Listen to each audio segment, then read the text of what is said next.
Fala pessoal, aqui estamos mais uma sexta-feira para continuar o estudo do livro Minhas 60 Melhores Partidas, do Bob Fischer. Estamos chegando na partida 24 agora, Fischer e Darga, partida de 1960. Bom, se você gosta do canal, gosta dessa série, já deixa o like aí no vídeo, se inscreve no canal se não tiver inscrito para continuar recebendo essas análises. Inclusive eu peço para vocês fazerem isso porque a Fabiola anda muito preocupada com as visualizações dos vídeos. E lembrando que a Fabiola é a editora e administradora do canal.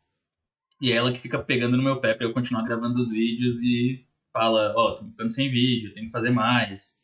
E aí é um bom incentivo para eu arrumar um tempo e continuar gravando conteúdo aqui pro canal. Então, se você gosta dos vídeos e quer fazer a Fabiola feliz, continue assistindo, passa pra galera e divulgue aí para ajudar a gente a crescer um pouco o canal, né, e continuar divulgando esses vídeos. Mas é isso, depois dessa introdução, vamos continuar aqui. A gente já tá na partida 24 do livro. Eu sei que ainda parece que falta muito, porque são minhas 60 melhores partidas do Fischer, mas olha só, já estamos quase chegando na metade, né? Então essa partida foi jogada em 1960, o Fischer tá de brancas. O título da partida, o prefácio, é Quem planta vento. A gente conhece esse ditado muito famoso, né? Que é quem planta vento colhe tempestade. E vamos ver se isso se aplica para a partida.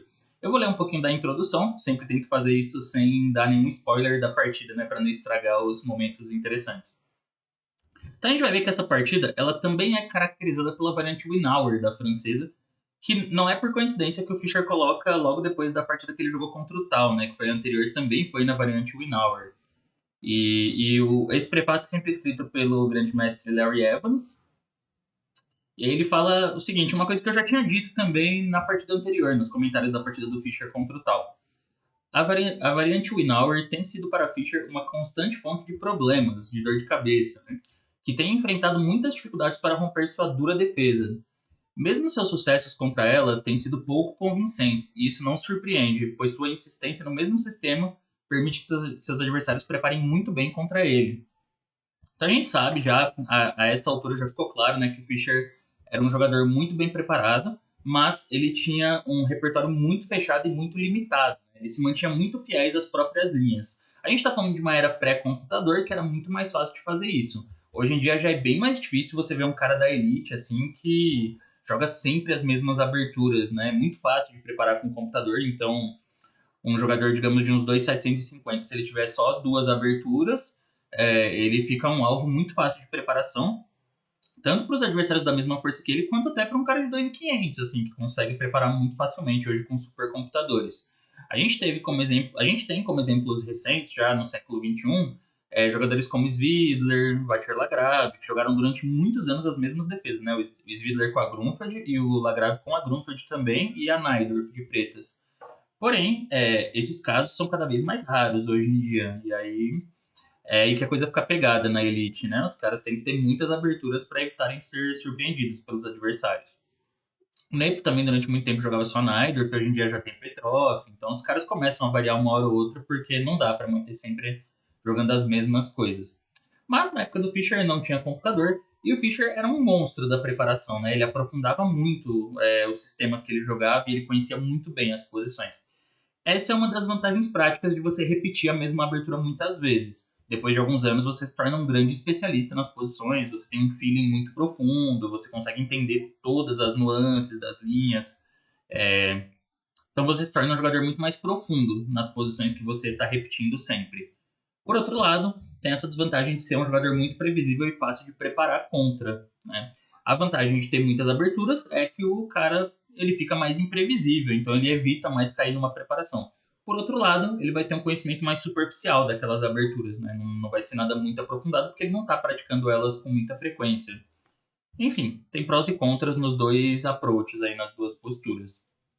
Mas bom, como a gente já adiantou, essa partida foi com E4, E6, D4, D5, cavalo C3 e bispo B4, que é o sistema Winauer, que a gente viu na partida anterior, Fischer e tal. Então já explico. Quem quiser ver uma explicação mais geral da abertura do conceito por trás do bispo B4, pode ver a partida anterior, partida 23. Mas seguiu o mesmo caminho que o Fischer jogou E5. C5, A3. E agora o Darga, aqui um jogador alemão, ele faz bispo toma C3, que é o principal. A partida anterior foi bispo A5. Então o tal jogou bispo A5. Então aqui já desvia, né? Com bispo C3. BC3, cavalo E7, bem natural, o cavalo não pode desenvolver por F6.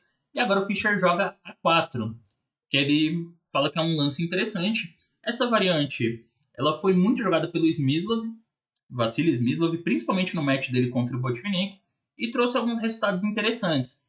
Tanto que dizem, né? Eu lembro que no livro amarelinho do Smyslov, que é um livro bem famoso, partidas selecionadas de Vassili Smyslov, esse é um livro que eu gosto muito, de repente a gente pode até estudar ele algum dia aqui no canal, porque eu acho muito instrutivas as partidas, os comentários do Smyslov são excelentes também. Ele comenta que esse lance fez o Botvinnik parar de jogar o Inauer, porque esse sistema, quem foi o precursor dele, quem propôs esse sistema, se eu não estiver falando besteira, foi o Botvinnik.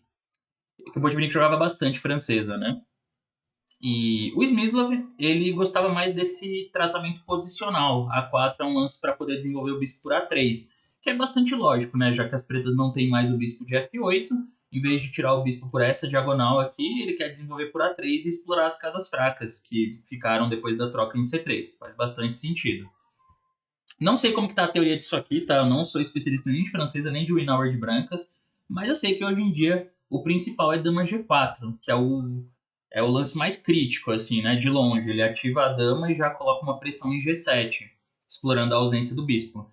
E assim, tem uma teoria extensa, muito extensa nisso aqui. Muitas partidas, Carlsen já jogou Winauer de pretas, Nepo já jogou Winauer de pretas, assim, vários caras da Elite já testaram esses sistemas aqui, então tem muita coisa. Nem sei como que tá a avaliação disso aqui hoje em dia, mas eu sei que Dama G4 é o mais crítico. E outros lances hoje em dia são mais populares que A4 também, por exemplo, Cavalo F3 e até H4, que é uma coisa meio já mais super moderna, né? Meio alfa-zero, assim, que é sair avançando o peão na doida, que até onde der. Mas naquela época a A4 estava bastante popular justamente por causa dessas vitórias do Smyslov contra o Botvinnik.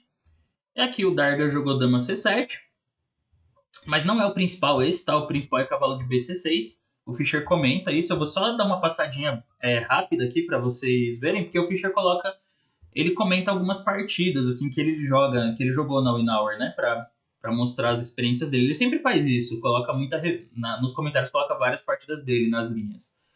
Então aqui cavalo F3 e agora as pretas jogam dama A5. E essa linha ela tem um detalhe interessante. Apesar de bispo D2 ser o mais natural, né, o lance que parece a reação mais lógica para já criar uma oposição ali com a dama, não é o melhor lance. Mas o Fischer jogou bispo D2 em uma partida. Só que ele fala que isso é um pouquinho inferior, né? E aí essa partida dele seguiu bispo D7, bispo E2. Agora as pretas fazem C4, fechando. Essa é uma reação bem típica, né? E aí a gente percebe o problema, que é o bispo ficar passivo em D2. A ideia do A4 era justamente que o bispo jogasse de forma mais ativa por essa diagonal, e aqui ele fica bloqueado. Então a partida seguiu H4, ele tenta criar alguma coisa na ala do rei agora, as pretas reagiram com F6, bem típico da francesa, rompendo no centro. H5, F por E5, H6, tentando ainda abrir linhas na ala do rei, né? Mas aqui foi jogado G por H6, aí cavalo por E5, cavalo por E5, D por E5, roque grande, torre por H6 e cavalo G6. E ele fala que aqui as pretas já estão melhores, partida Fischer-Padevski, 1962, 2 anos depois dessa, né? Ele já gosta mais do preto, porque as pretas já estão desenvolvidas e o rei branco ainda está no centro, tem essa pressão aqui em E5 também, sem falar umas ideias de abrir a coluna D e pôr o bispo em C6, né? Então, o lance certo ali, o melhor, não é bispo D2, é dama D2, e esse era um conceito já visto nas partidas do Smyslov, que eu comentei antes. Ele anula essa cravada com a dama para manter ainda a possibilidade de tirar o bispo por A3. Isso é o que dá mais chances das brancas pegarem alguma vantagem, né? Então, Fischer marca algumas partidas dele aqui, mas essa é a resposta correta, se alguém quiser testar essa linha de brancas, né? Bom, mas foi dama C7. Cria uma ameaça aqui de C por D4, CD4 e dama C3. Então, cavalo F3 é o jeito certo de responder. Aqui as pretas fazem B6. Ele comenta que bispo D7 foi jogado também contra ele, que era uma outra alternativa na verdade, já foi jogado contra ele antes, bispo D3, cavalo BC6. Esse é um outro jeito das pretas se desenvolverem.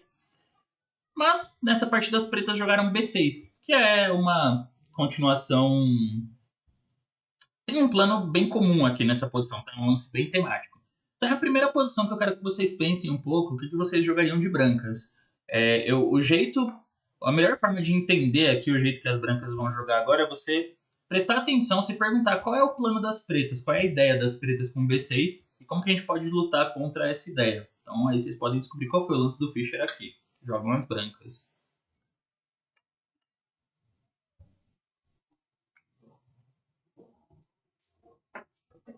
Bom, esse momento é para a gente ver um detalhe sutil, mas bem instrutivo da abertura. O B6, ele cria um plano, ele é o início de um plano temático nessas posições, principalmente na francesa de um modo geral, mas nessas posições da Winnower especialmente, que é trocar esse bispo aqui de C8, o famoso bispo mal da francesa. A gente vê que ele fica limitado pelos peões, né, de E6 e D5, e se as pretas fecharem aqui com C4, aí que ele fica meio passivo mesmo, né? Não é que ele fica passivo para sempre, às vezes ele entra em jogo ali por D7, 8, F6 e ativa, mas dá mais trabalho. Então uma ideia muito comum com esse lance B6 é jogar bispo A6, é se desfazer já do bispo de casas brancas, até porque esse bispo aqui é uma peça importante para as brancas, né? Porque como a gente tem os peões nas casas pretas, ele acaba defendendo as casas que esses peões deixam enfraquecidas. Então a ideia do B6 é isso, é jogar bispo A6 e trocar os bispos. Como que dá para dificultar esse plano das pretas? Com uma ideia, uma outra resposta bem temática que é bispo B5, cheque. Esse é um cheque bem importante, porque coloca uma decisão já um pouco incômoda para as pretas. O que ele faz? Se ele joga Rf8, que é para tentar manter o bispo A6 aqui, eu não gosto desse lance, porque depois que o bispo volta para D3 e bispo A6, ok, as pretas trocam os bispos, é verdade. Só que o rei em F8 é um problema, porque ele não deixa ligar as torres. Vai ser difícil agora das pretas conseguirem ligar as torres, né? Ou ele vai ter que fazer um lance de peão na ala do rei para depois puxar esse rei aqui, que vai dar temas para as brancas na ala do rei, por exemplo, ideias de abrir a ala do rei, né, avançando os peões. Ou ele vai ter que trazer esse rei para E7, que também não é uma casa legal. Ou F6 e F7, que também fica um pouco exposto, né? Porque vai abrir a ala do rei. Então, quer dizer, deixa as pretas com um problema bem sério aqui de não conseguir completar o desenvolvimento.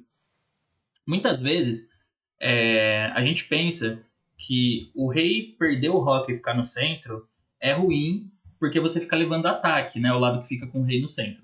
E apesar disso ser verdade algumas vezes, um outro problema bem grave de ficar com o rei no centro é não conseguir ligar as torres, é não conseguir completar o desenvolvimento. Então, muitas vezes, essa é a razão para a derrota do lado que fica com o rei no centro, é não conseguir se desenvolver logo, não conseguir ligar as peças da melhor forma possível.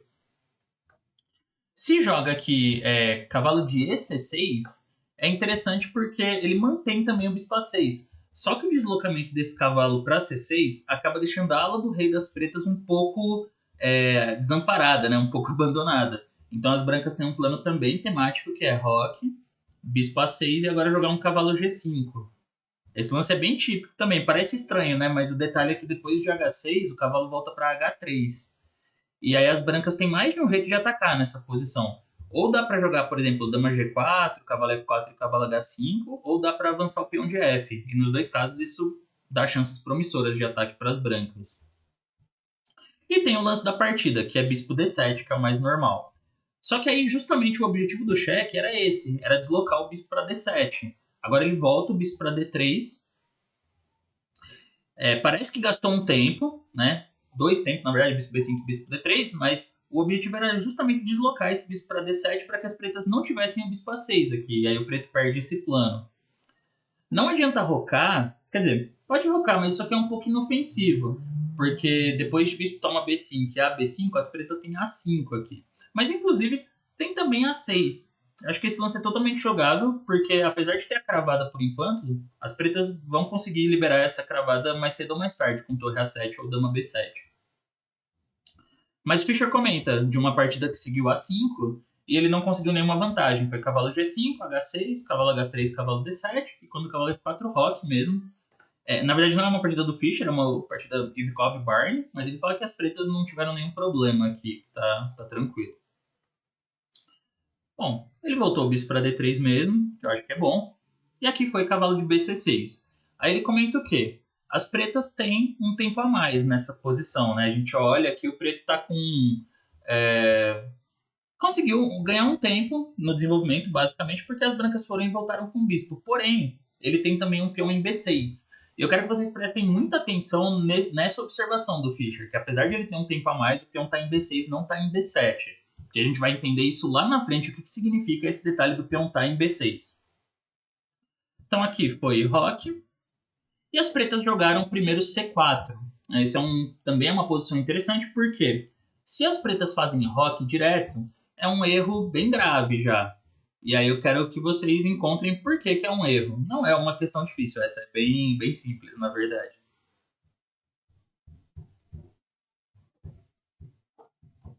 Bem, roque é um erro, porque as brancas têm um padrão tático, um tema tático bem famoso nessas posições, e principalmente quem joga E4 e joga essas posições de francesa tem que conhecer. O branco faz bispo, toma H7, né?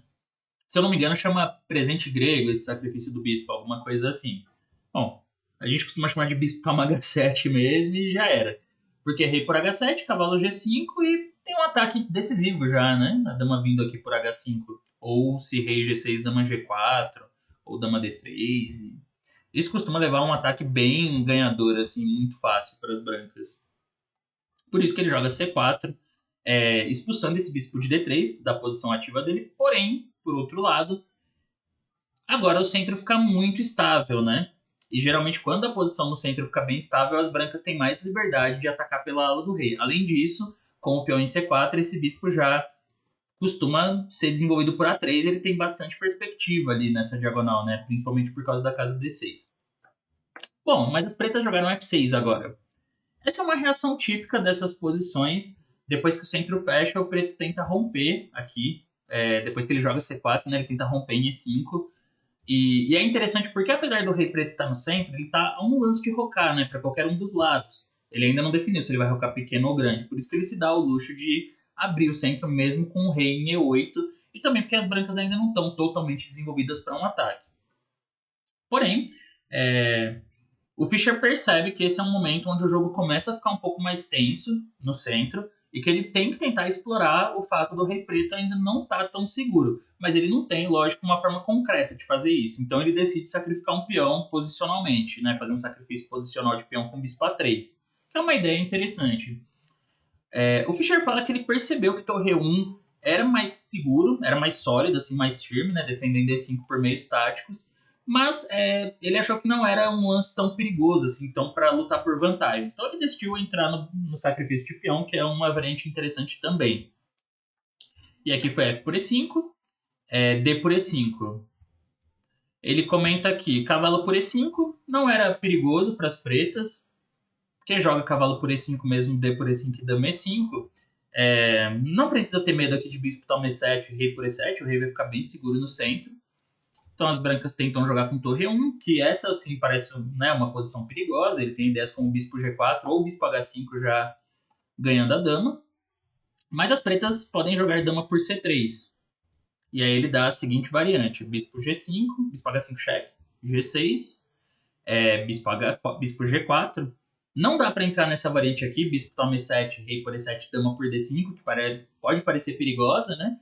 Mas ele encontra um recurso legal para as pretas, que é dama por A1, bem legal, desviando a torre da cravada na coluna E, né? E isso vai deixar as pretas com muito material a mais. Então, bispo G4, mas aqui dama F6. A dama volta, defende tanto E6 como E7. E, bom, a posição das pretas é muito segura aqui. Dá para jogar cavalo F5, dá até para rocar nos próximos lances ou pôr o rei em F7. E já tem o que aqui? 2 peões a mais, né? Uma posição que parece bem melhor para as pretas. Por isso que ele jogou D por E5. Como ele está ameaçando plantar esse bispo em D6, que é um posto avançado muito forte, as pretas não podem se dar o luxo de não tomar o peão em E5, né? Então tem que tomar. Ele comenta que se jogasse roque, por exemplo, aí tinha uma resposta muito boa agora. Apesar que, assim, bispo D6 parece muito atrativo, mas ele dá cavalo D4, que é ainda melhor. Porque agora não dá para tomar em E5. Né? Se tomar de dama, cavalo por C6, e tem um problema aqui com essa cravada. E se tomar de cavalo, tá caindo lá em E7 já. Aqui a gente percebe um ponto importante dele ter deixado a torre em F1, que ele joga cavalo D4 e está pronto para reforçar o centro com F4. E aí ele fala, por isso que ele queria deixar a torre em F1, né, para ter essa possibilidade. Bom, as pretas aceitaram o sacrifício, cavalo por E5. E agora ele joga torre 1, que já cria uma ameaça bem concreta, né? Cavalo por E5, dama E5 e bispo H5. Aqui o Fischer comenta o seguinte: as pretas têm várias formas de defender essa posição. Agora é interessante porque, de um ponto de vista prático, muitas vezes esse é justamente o problema. Você ter uma posição como essa que está ficando um pouco já tensa, porque as peças brancas começam a parecer um pouco agressivas, né? Ele tá já colocando algumas peças apontando na direção do rei, o preto ainda precisa definir para onde o rei vai. E assim, tem mais de um jeito de tentar consolidar a posição das pretas. Mas na prática o problema é justamente esse. Quando você tem várias opções, não é tão fácil determinar, escolher entre elas para entender qual é a melhor, qual é a mais precisa, né? Então você tenta usar um pouco de cálculo, um pouco de intuição, mas não consegue definir concretamente, na maioria das vezes, qual é o caminho certo, porque você não vai calcular tudo, né? Igual uma máquina. Então na partida jogou o cavalo de 7 e6, o Darga, que a gente vai ver que é uma linha razoável, né? O Fischer analisa várias opções aqui. Ele comenta que se cavalo de 5 G6, não, como que é?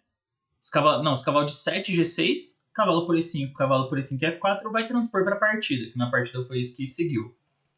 Mas ele analisa outras duas opções, cavalo de 5 C6, voltando.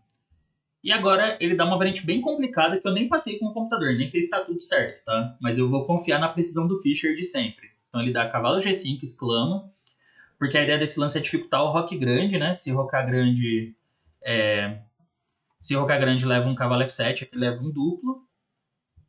Se jogar H6 para atacar o cavalo, que tenta ganhar um tempo, as brancas têm bispo H5 cheque, aí já fica, né, já sai do controle para as pretas, porque G6, cavalo por E6, de repente todas as peças brancas estão entrando em jogo muito rapidamente. Bispo E6, torre por E6, G por H5, dama por D5. Ele tá com peça a menos, mas tá vindo uma pressão muito forte aqui, né, nesses pontos, C7, C6. Torre D8, aí dama por H5 cheque, rei D7, torre de A1. Ele fala que as brancas já estão recuperando a peça aqui, né? O cavalo tá muito atacado, não tem como defender, tá vindo dama F7 e meio que não tem tantas opções aqui, né? E o rei fica em perigo. E então o certo depois de cavalo G5 é roque mesmo, ele fala que exclama. É um lance perigoso, porque ele se coloca nessa cravada do bispo, mas é mais importante colocar o rei em segurança. Então, assim, sempre que você tem uma escolha difícil para fazer na partida, o meu conselho é priorize a segurança do rei. Priorize aquela linha que, principalmente em posições que o jogo está abrindo, como essa, você está na dúvida se mantém o material, se roca logo. Como diz o Rafael Leitão, né, em dúbio pro rock. Assim, sempre coloque seu rei em segurança antes de tudo. E aí ele continua a variante aqui. Bispo G4, se E5, aí tem uma linha bem boa para as brancas que é bispo E6 cheque, não pode trocar porque cavalo por E6 dá um duplo. E quando RH8, bispo toma D5 é bom. Então ele fica ameaçando cavalo F7, dama H5, ainda tem aquela cravada. Já parece muito perigoso para as pretas isso. Por isso que ele dá um outro lance de contra-jogo, dama F4. Toca no cavalo em F2 e aí as brancas também não tem tempo de defender tudo, além do bispo também que fica atacado em algumas posições, né? Então assim, se cavalo por E6, dama por F2, RH1 e torre F7. Sai da cravada, defende E7 e as pretas estão ok, estão no controle da posição. Então o certo é jogar bispo toma E6, exclama, bispo toma, cavalo por E6, dama por F2, RH1. Ele fala que torre F5, e aí a variante começa a ficar cada vez mais complicada. Ele fala que esse lance é bom porque a gente vai ver que ele já tá pensando num contra-jogo aqui, ó. Torre E2, dama H4, cavalo D4, ganha um tempo atacando a torre e começa a atacar na coluna E ali, né? Se cavalo por D4, perde, porque tem esse intermediário bispo E7 atacando a dama, depois toma o cavalo e fica com peça a mais. Então joga torre H5, criando um contra-ataque em H2, cavalo F3, dama F6, e aí dama E1, pressionando E7. Torre E8. Se cavalo G6, eu acho que leva torre E6, né? E aí cai C6, então torre E8. Torre E6, dama F7, dama E2.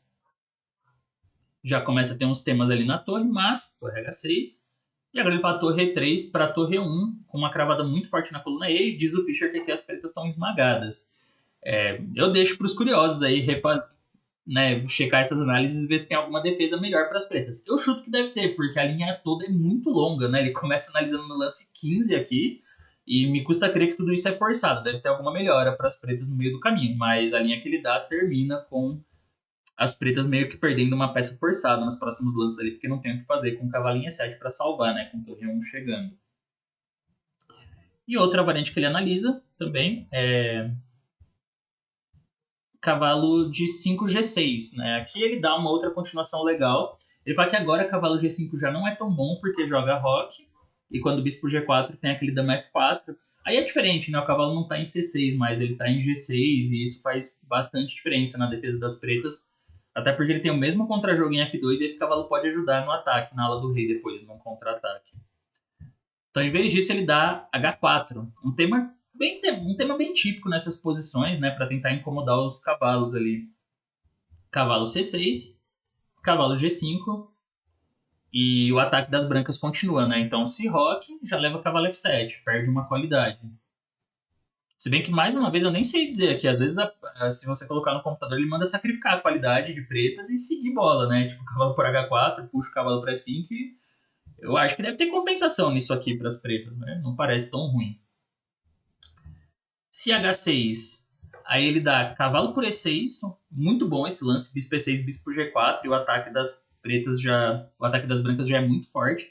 Que agora não importa para onde esse rei roca, né? O bispo vai entrar aqui em E6 dando um cheque em C8 ou G8, parece já muito bom para as brancas. Ou dependendo se o rei tiver em C8, torre por E6 também deve ser ganhador. Então tem que jogar cavalo F4, mas aí bispo G4 e nessa posição também o ataque branco é bem forte. Aqui eu concordo, porque no próximo dá para jogar G3 expulsando esse cavalo e vai ter um problema muito sério em E6 aqui para as pretas. Bom, mas voltemos à partida. Na partida foi cavalo C6 e aí ele tomou, cavalo por E5, F4, jogou cavalo C6. Se cavalo F7 parece também um lance bom, mas ele dá bispo H5. Agora o problema é o seguinte, as pretas não podem rocar pequeno por causa do bispo de A3. Então ele vai ter que rocar grande, mas o que as brancas fazem nesse caso, né? Ele joga bispo H5 para cravar o cavalo e dificultar essa ideia. Parece que as pretas podem jogar G6 e rocar depois normalmente, né? Só que na verdade não é assim. Agora ele tem uma resposta muito forte que é F5. Esse lance é muito forte, né? Ele cria uma pressão em G6 e E6. E aí as pretas não tem nada melhor do que rocar logo. Mas aí F por E6, bispo E6, torre por E6, G por H5 e dama H5. Essa posição o Fischer fala que as brancas estão claramente melhores e eu acho que estão mesmo, porque ele tem uma atividade muito forte, né, com as torres chegando aqui nas colunas E e F. E o bispo parece melhor que o cavalo também. Então cavalo F7 não era possível. E se cavalo G6, aí já vem F5 ganhando tempo, né? E vai ter uma catástrofe também no centro ali. Então realmente, cavalo C6 é o certo. Ele agora jogou bispo G4, que é um lance já que recupera o peão das brancas, né? Porque ele está ameaçando tanto em E6 como em D5. Mas ele comenta que era melhor bispo H5 primeiro, era mais preciso.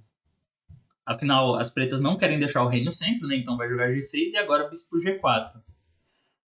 E assim, a diferença toda é que nessa posição, depois que roca, bispo E6, toma e torre E6, ele tem a casa F6 para torre. Então, essa é uma diferença sutil, mas importante, que teria mantido uma vantagem das brancas aí. Isso vai ficar claro na partida também, então nem precisa continuar a variante. Então foi bispo G4, jogou roque, bispo toma E6 recuperando o peão, bispo toma, torre toma. Mas essa posição, apesar de tudo, ela ainda tem muita luta. E assim, nesse ponto as pretas defendem bem, porque ele jogou torre D7, é um lance bem firme esse. É uma ideia de defesa legal. Qual que é o ponto? Primeiro, o mais importante é que a torre ajuda a defender a sétima, então ajuda a controlar algumas casas. Ele joga aqui F5, né, que tem o objetivo de continuar abrindo o jogo com F6, continuar abrindo linhas para as peças brancas. Fischer comenta que dama F3 ele também considerou, mas depois de cavalo D8, torre 5 e dama C6, isso tá ok para as pretas. Por isso que ele jogou F5. Mas aí, antes de chegar ao F6, as pretas têm cavalo D8. Então, essa era o segundo ponto do torre D7. Liberar a casa D8 para o cavalo para expulsar essa torre da sexta, que era uma posição bem ativa, bem incômoda. Aí a gente entende, né, o detalhe de por que ele deveria ter dado o cheque em H5. Ele fala isso, porque com o peão em G6 ele teria a casa F6 para a torre. Então, por exemplo, nessa variante, se dama F3, cavalo D8, ele teria um torre F6, mantendo a torre numa posição ativa, né, incomodando na sexta fila. Mas aqui as pretas conseguem expulsar essa torre. Então ele voltou para E3, não volta para E1, ele volta para E3 aqui, porque sempre tem a possibilidade de dobrar as torres na coluna E, né? E agora o Darga joga dama F4, buscando contra-jogo, um lance bem interessante. Torre F3, dama E4, ele ativa a dama. E aqui é outro momento instrutivo. Então, quero que vocês pensem como as brancas devem jogar aqui. Vamos ver se vocês acertam o lance do Fischer.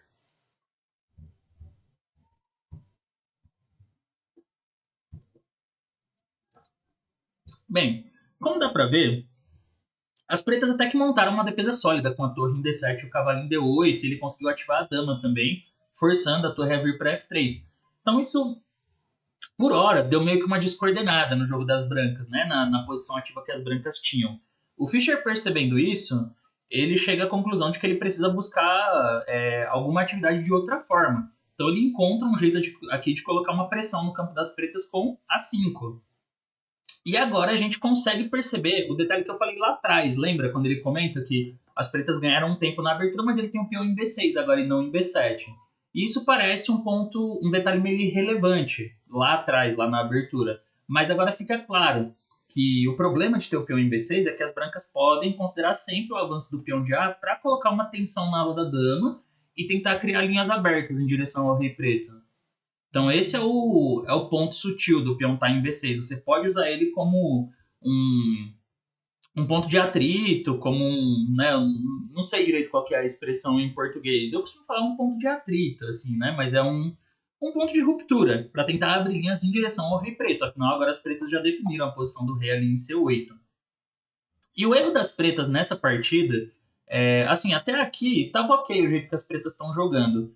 O erro dele foi justamente subestimar o perigo de deixar as linhas abrirem em direção ao rei. Porque o certo, eu não tenho dúvidas que se você pegar qualquer jogador de francesa, hoje em dia, não precisa ser nenhum grande mestre, nada assim, um jogador, sei lá, uns 2.200, 2.100, talvez, 2.000, não sei. Alguém que tem experiência em posições de francesa, e ele não vai ter nenhuma dúvida de te responder que nessa posição as pretas têm que jogar B5. Tem que jogar B5 e tentar colocar um peão em A6 para manter a ala da dama fechada. Tudo bem que debilita as casas pretas, o bispo pode vir aqui por C5, ele pode jogar um A6 também, mas assim, não dá para deixar a ala da dama abrir tão facilmente. Agora as pretas podem buscar um D4, também tentar um contra-jogo na coluna D, alguma coisa assim. Então o Fischer fala que esse era o lance certo, B5 quando a posição é equilibrada. Eu acho que o problema é esse, se as brancas jogarem A6 para não deixar o A6 das pretas, chega D4, e o preto ativa também. E se ele jogar bispo C5 para evitar D4, dá tempo das pretas fazerem A6 e aí a posição já fica mais sólida na ala da dama. Então isso é a resposta automática, eu acho que um jogador de francês hoje em dia diria, B5. Mas nessa partida o jogador das pretas ele subestima essas chances de ataque, então ele fez cavalo C6 aqui. Eu imagino que a razão desse erro é o seguinte, ele pensou que dava tempo de trazer o rei para B7, por exemplo, e talvez puxar a torre para 8, não teria dificuldade de organizar a defesa.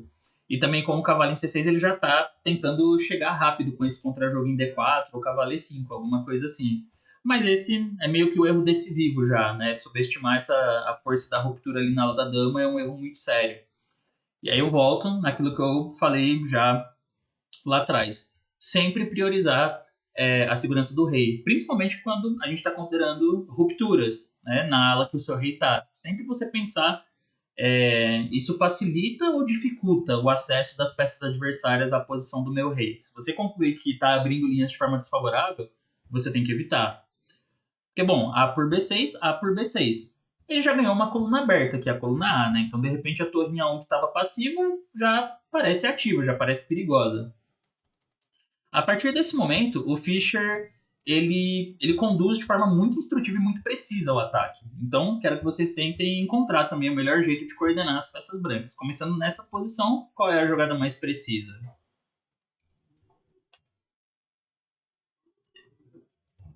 O objetivo é claro, né? As brancas têm que passar as peças o mais rápido possível para atacar o rei preto. Então ele joga dama B1 primeiro, já bate em B6. Se joga rei B7, já tem um problema. Bispo C5, cai B6 na hora. Se joga torre B7, parece que com a torre dá para segurar, né? E depois pôr o rei em C7. Só que aqui as brancas atacam do outro lado, F6. G por F6, torre por F6, e ele começa a ativar também pela ala do rei com a ideia de atacar. Então, se D4, dama B5, já vem a dama. É bem instrutivo ver também como ele combina o jogo nas duas alas, né? Ele ataca uma hora pela ala da dama e outra pela ala do rei. E isso é bem importante de visualizar também em posições de ataque. Ideias que ligam os dois lados do tabuleiro. Então, jogou rei C7. E aí a gente já tem um momento decisivo aqui, onde as brancas têm uma ideia ganhadora. Então, o exercício agora é encontrar qual é a ideia que define a partida e que ganha para as brancas.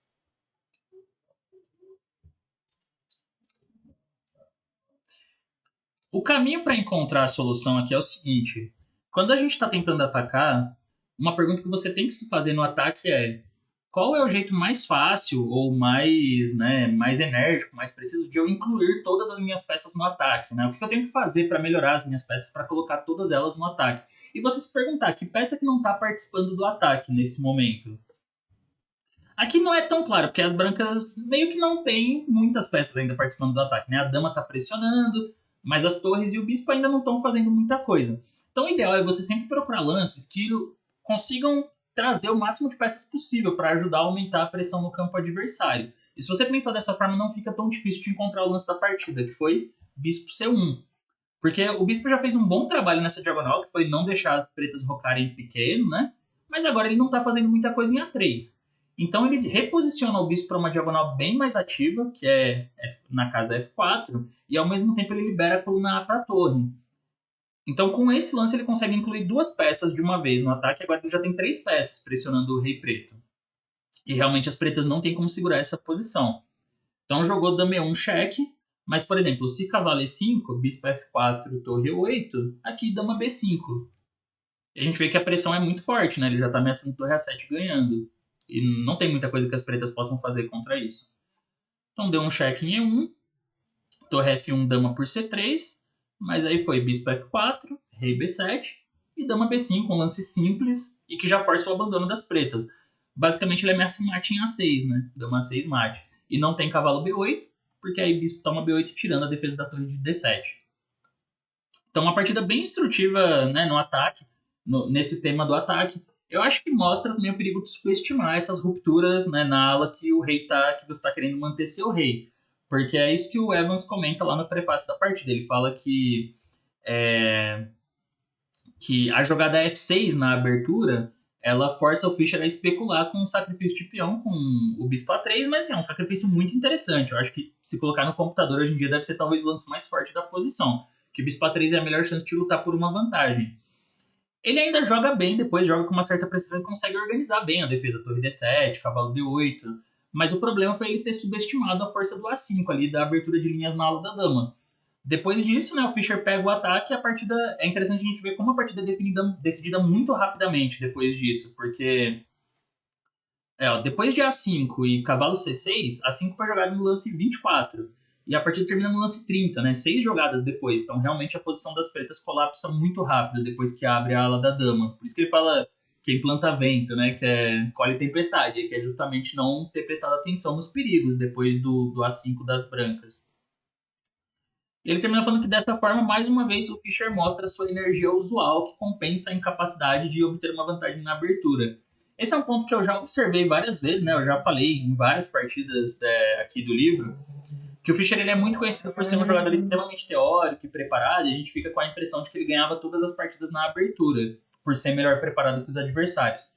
Mas o que vai ficando cada vez mais claro à medida que a gente estuda o livro é o contrário. Muitas vezes o Fischer ele não tirava vantagem da abertura porque, por jogar sempre as mesmas linhas, ele tinha sempre que enfrentar a preparação dos adversários. E muitas vezes ele não conseguia vantagem mesmo.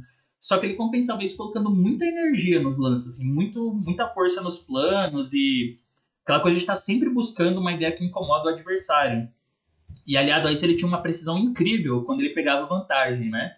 Quando ele ficava melhor, não dava chance para os adversários, assim. Parece que ele não para de bater até o cara abandonar, né? Até o cara desistir da posição. E essa partida é um exemplo disso, né? Depois que ele pega uma pressão, acabou a partida, assim, não dura nem 10 lances. Mas é isso, pessoal. Partida 24. Espero que vocês tenham gostado. Se você gostou das análises, deixa aí o like. Se inscreve no canal se não tiver inscrito, deixa nos comentários o que vocês estão achando também desse estudo do livro, principalmente se você não conhecia muitas partidas do Fischer. E é isso. A gente continua aí o estudo do Minhas 60 Melhores Partidas. Valeu e até a próxima.